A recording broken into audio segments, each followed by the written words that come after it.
Jai Baba, Jai Baba. Well, my name is Arnavaz Dadachanji.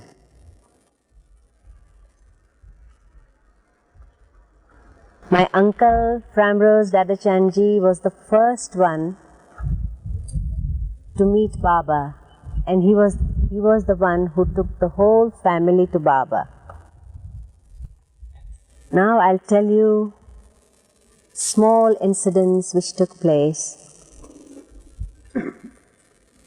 which gave me the impact. When I was just about 18 years old, Baba called me to stay in the ashram for the first time when he was in Panchgani. I was very, very ill, and doctor told me to take a vacation somewhere. So what I thought, that I would go to Panchgani so that I could be near Baba and that I would be able to see Baba every day.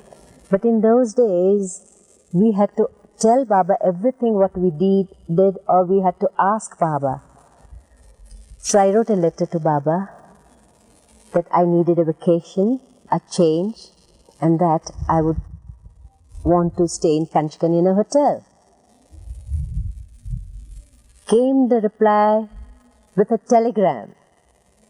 Don't go to the hotel. Come and stay with me. That was the first time I went and stayed with Baba in the ashram at Panchgani. And Panchgani is such a beautiful place. It was a beautiful bungalow with view of valleys and mountains. I was very weak at that time, so Baba took great care of my health. Then Baba told me what medicines to take, to rest and not exert myself, and so on. In the evenings, Baba used to sit in the compound, outside, on the ground of course, and we used to talk with Baba. Baba used to talk with us, joke with us, tell us stories. But my condition being weak, he gave me the order to wear a coat when I sat outside in the compound. Myself and so on. In the evenings, Baba used to sit in the compound, outside, on the ground of course, and we used to talk with Baba. Baba used to talk with us, joke with us, tell us stories. But my condition being weak, he gave me the order to wear a coat when I sat outside in the compound. Well, it was not very cold, so I wore a cotton long-sleeve blouse.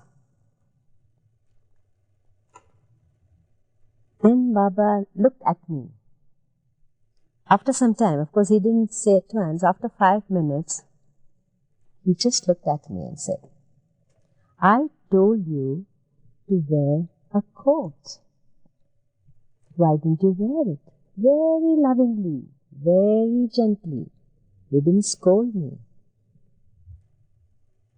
I replied, Baba, I have a long sleeve blouse. Baba said, no, I told you to wear a coat. Then I started shedding tears because I felt so bad.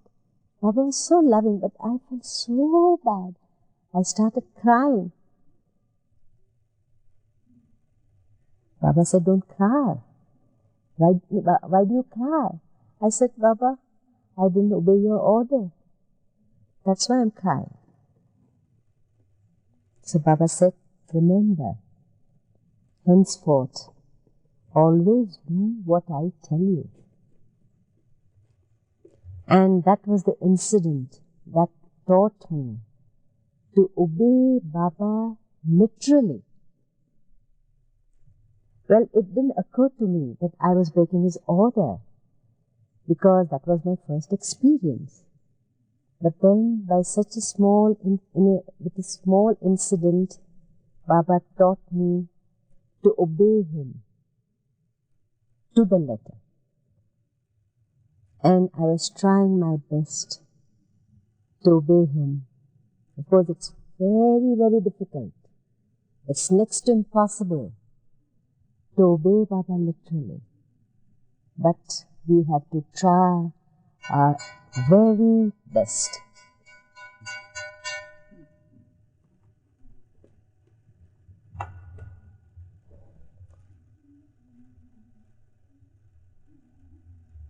When Baba came to our apartment, Ashiana, in Bombay in 1954, he was in a very good mood.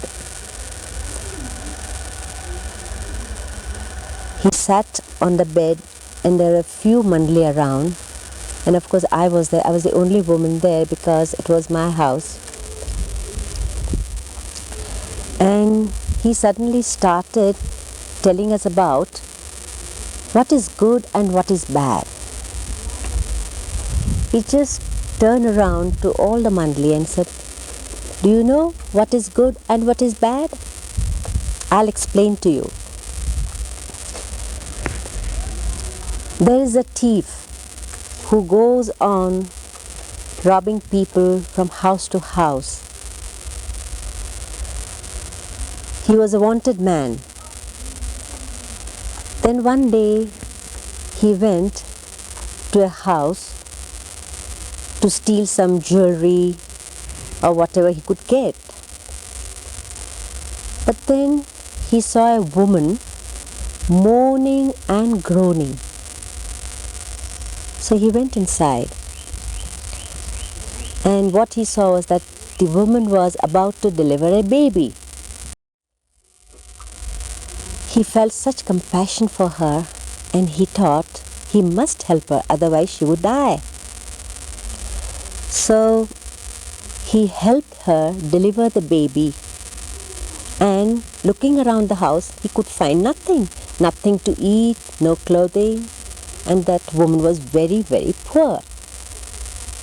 So he went out, stole food, stole the clothing, and brought back and gave it to that woman. Stayed with that woman for a few days, helped her to recover her health, and after providing her with food and clothing, he was on his way. So then Baba looked around to all of us and then asked, "Now what do you say? What would you call that man? Good or bad?" Then he explained, there is nothing like good or bad. There are three things that are bad and I don't like. And they are lust, greed and anger. You must abstain from these three things. These are the three things: lust, greed and anger, which I don't like. And these are the three bad things. Oh, it was such a simple explanation, but it was so intense. He explained in such a simple manner, yet it just went into our hearts and we understood what he meant. Because time and again he used to tell us in such a simple manner, yet it just went into our hearts and we understood what he meant. Because time and again he used to tell us not to point a finger at anybody, because we are not capable of understanding why that particular person is doing a certain thing or why he is acting in that peculiar manner or a particular manner. So he said, you can never judge any human being. Therefore, don't judge. Judge yourself, because that's the most important thing. You look into yourself instead of looking into others. You purify yourself instead of just thinking that, well, that man is not pure and that woman is not good and that man is good and so on. Baba used to come to Bombay so very often, especially during the years 1957, 58 and 59. During that time, once, I painted my whole house and made new curtains, new tapestry, and installed a new air conditioner for Baba. Well, when Baba came to Ashiana, as soon as he entered, he just looked around and said, you painted your house new? I said, yes, Baba. Then he went from room to room and he went over my whole house. And then he admired my curtains because he liked beautiful things. He liked bright things, colorful things. And according to what Baba liked, I made the house. So he admired my curtains and tapestry and furniture furniture that was polished, shining bright and all that. And he seemed to be very happy. And then he sat down on the dining table talking to me. Now, what happens, I'll tell you what happened before that.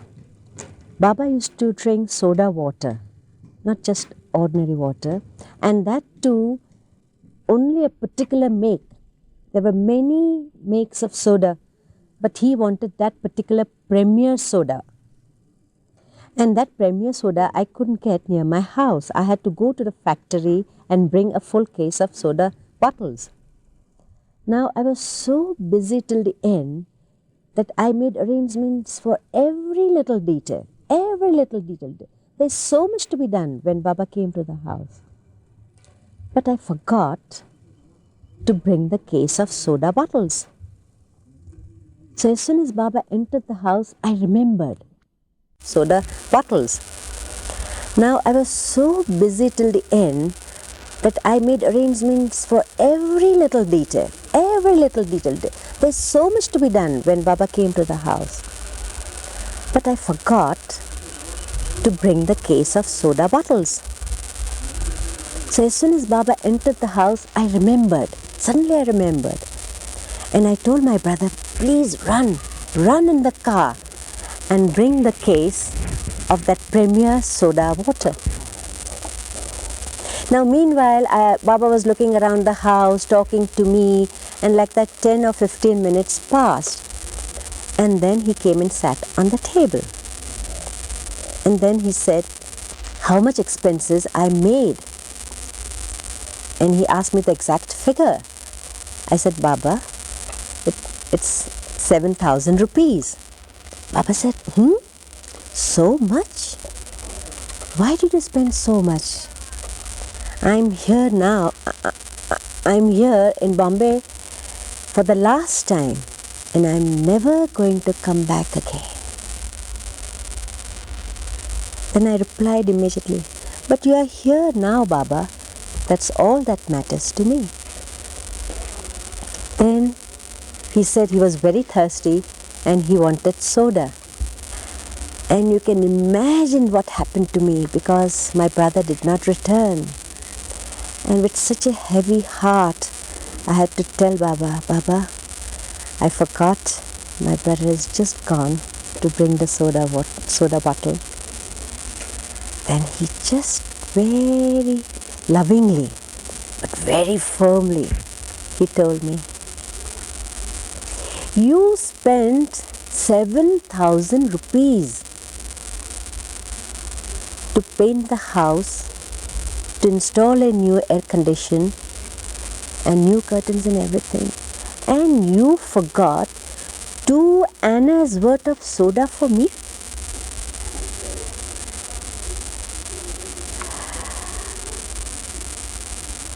He just cannot answer. I couldn't answer anything. I just sat still. But thereby, Baba made me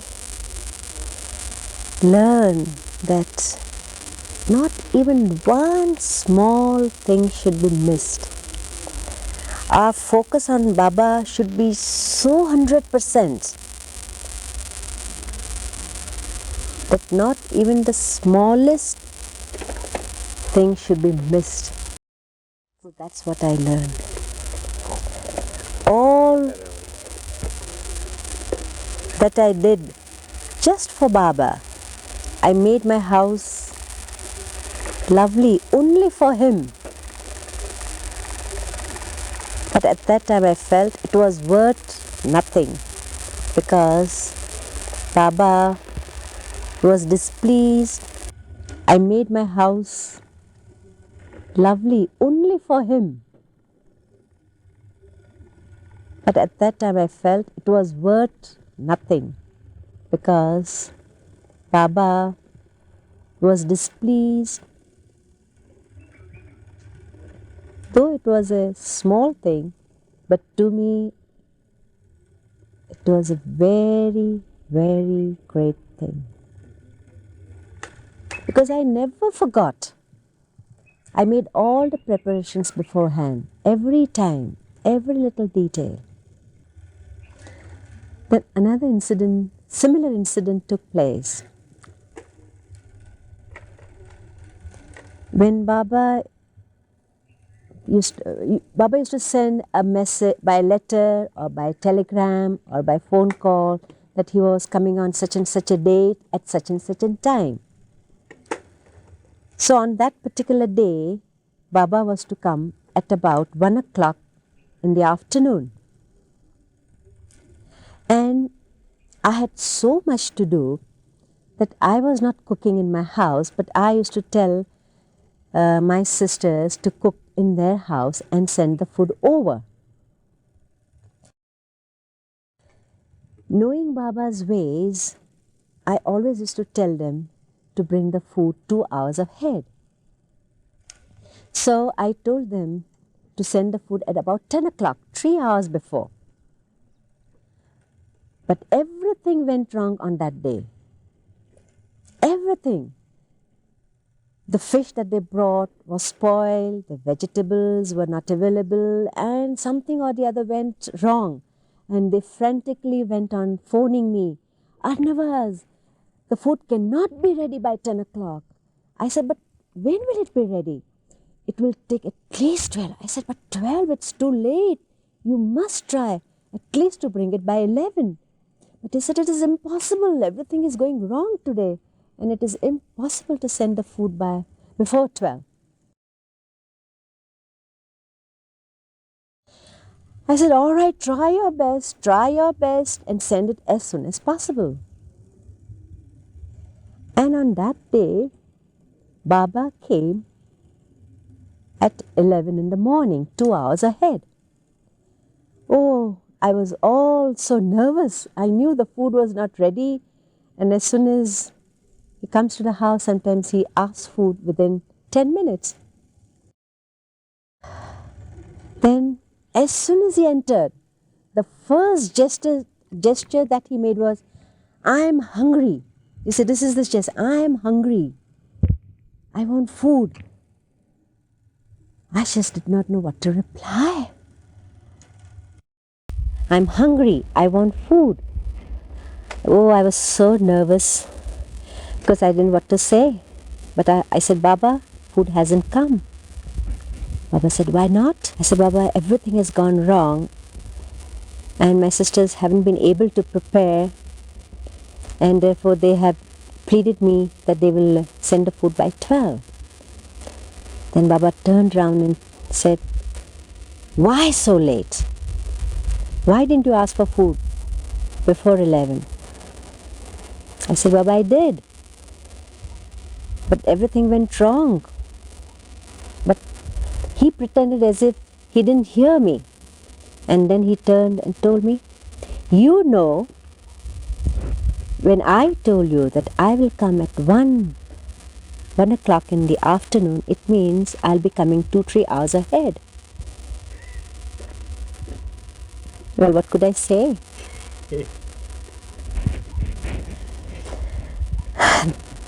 Such incidents have happened so many times. We know Baba's ways, but things go wrong. It was not in our hands. Baba knew that we were not at fault, but still, Baba would reprimand us.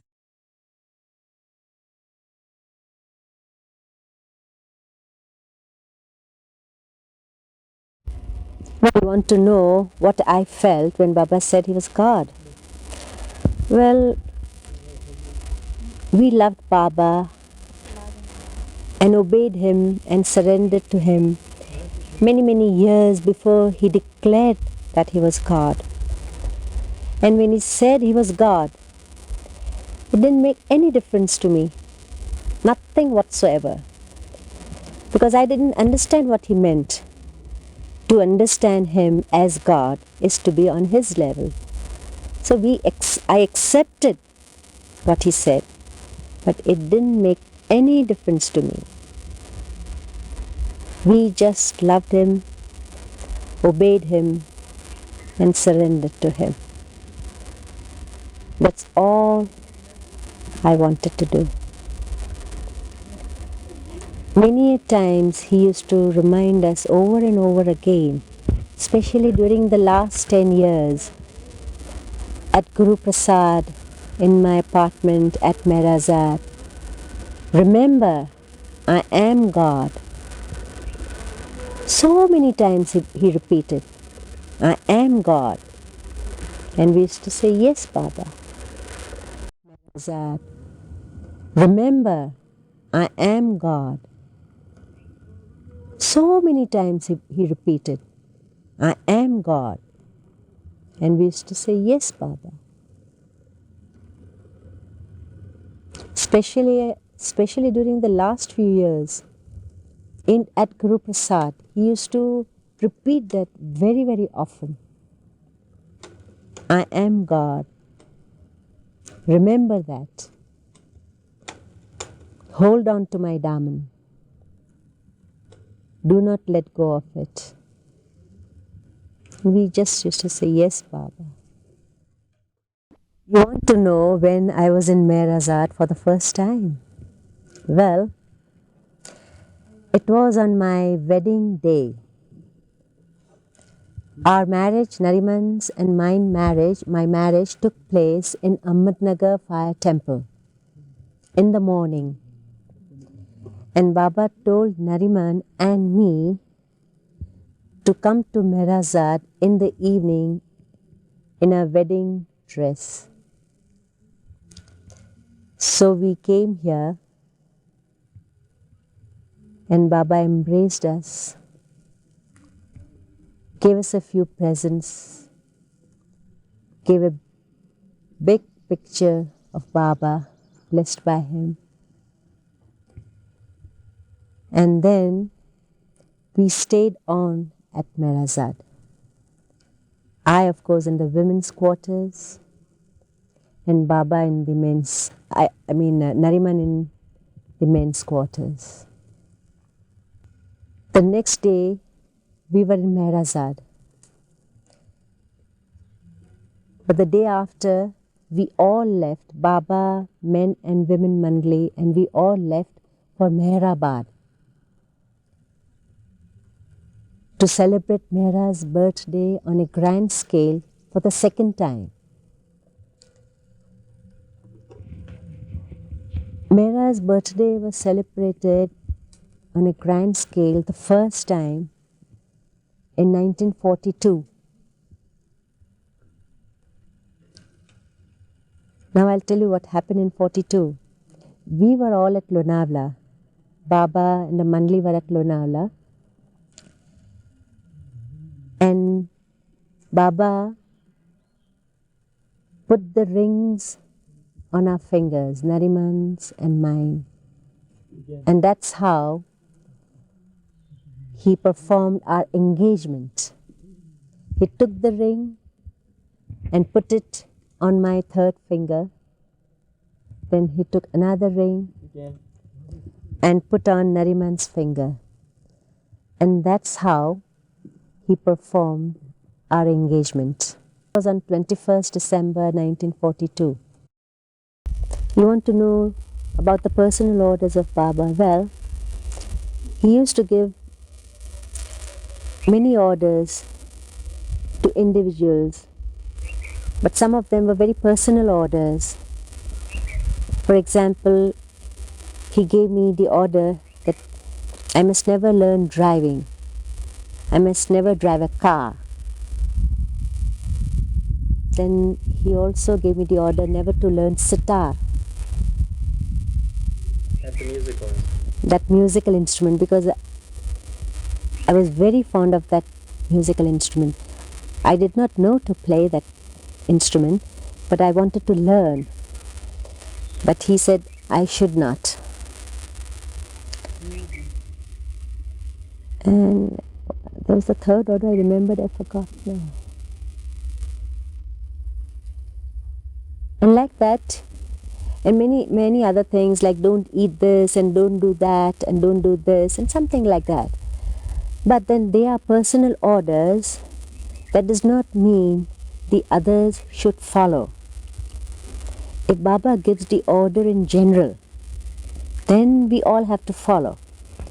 Like once when somebody asked, Baba was in Madras, and there was a big darshan program. He gave darshan to many in Madras, and few from Bombay went on that tour.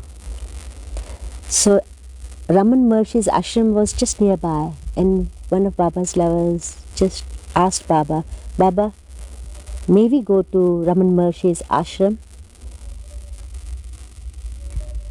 Baba replied, no, as long as I am living, you should not go to anyone. Just stick to me, follow me.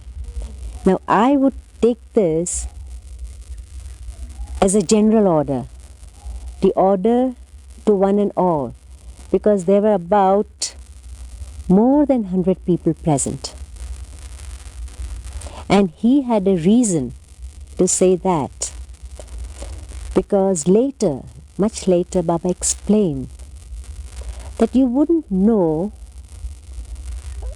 who is the right person and who is the wrong person, who is the real saint and who is not.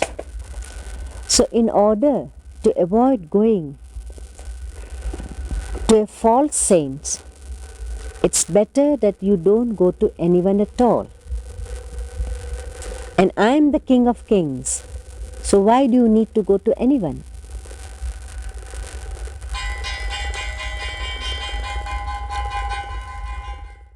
It's December 1942. In order to avoid going to a false saint, it's better that you don't go to anyone at all. And I am the King of Kings, so why do you need to go to anyone?